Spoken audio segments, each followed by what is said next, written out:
welcome to our first video in what we hope is a series of videos on how to be a little more self-sustainable for yourselves. We're going to talk about how to grow vegetables in your backyard or on your patios. We're going to talk about canning. We're going to talk about how to make soaps. We're going to talk about all sorts of stuff in these videos. My name is Lanny. My beautiful wife Tammy is behind the camera. And we've been farming ourselves on and off for 20 years. We both come from long lines of farmers. Everything we're going to talk about is the type of stuff that we've learned over the years or that we've researched on the internet. It's by no way, shape, or form and all, hey, you have to do it this way.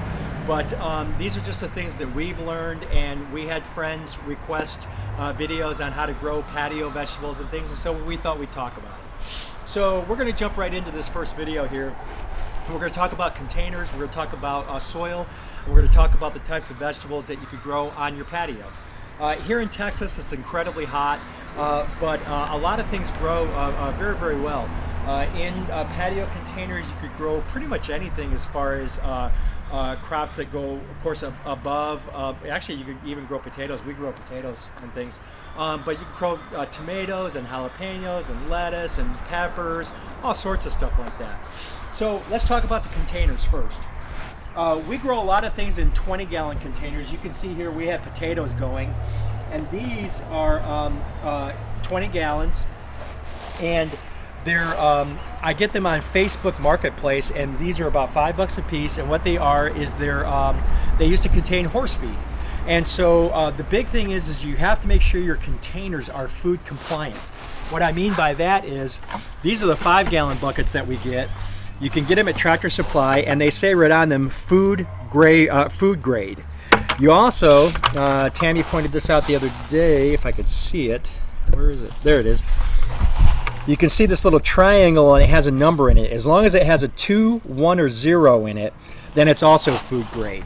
These are about $3 or $4 at Tractor Supply, and so you can grow in these also. In your containers, you have to make sure that you ventilate them. So what we do is we cut in about 6 holes in the bottom of them. I use just a drill bit. That's like a wood style drill bit, but anything to make a decent sized hole. You got to make sure that they drain well. So you get your containers, you cut your holes, decide what plants you want to grow. Tomatoes grow great here, like I said, peppers, I mean all sorts of stuff, jalapenos, everything.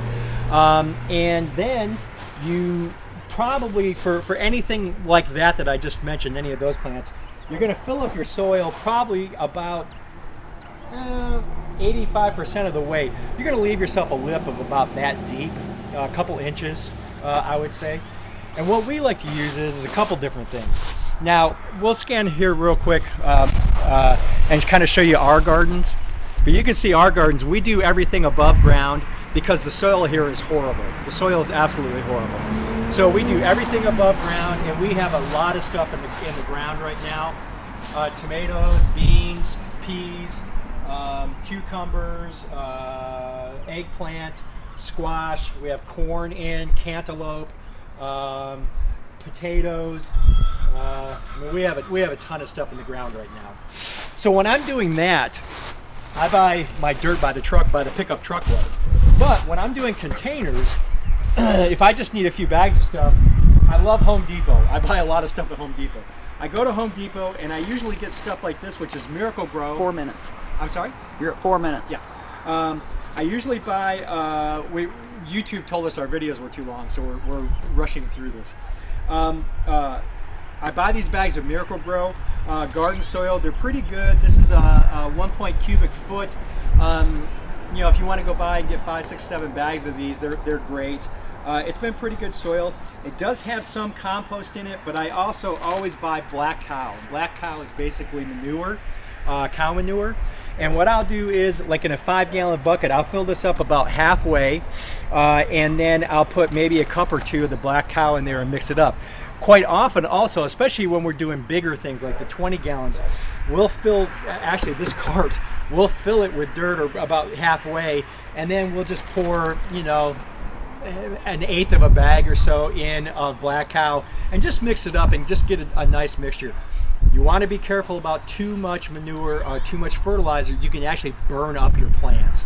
So you don't want to get too much manure. So anyway, so you get your mixture of your dirt and your manure, and then of course plant your vegetables in them. Put them on your patio. If you're going to do things like tomatoes, things that are red, particularly berries and tomatoes and things, you want to put some type of netting around them. On our big gardens, because of the problem we were having with birds, I actually enclosed everything in it's like a plastic fencing. So you want to put some netting around them to keep the birds away from them, and you want to build a shell so that the netting sticks out so that the birds can't get to your fruit, because they will. They'll get your fruit. You'll go have beautiful tomatoes and there'll be holes in it. So anyway, and then you can pretty much plant whatever you want right on your patio. You want to move them out, give them some direct sunlight, for a few hours during the day if you can. Bring them back on your patio. Ample water. Down here it is so hot. You want to water, every day or every other day if we're getting some rain. But that's about it as far as growing patio vegetables. I'm going to put links in on these videos to Facebook. We're going to do this on YouTube.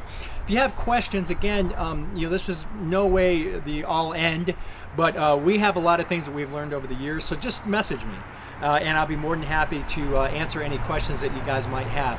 We're going to do lots more videos. If you have more questions about this stuff, let me know. Again, our little hobby farm we have is called Honey's HotHouse and Hose. We thought that was cute. So if you have questions, let us know. Let me know if you like the videos, and we're going to keep them all short and sweet, and just get you guys the info that we think you need.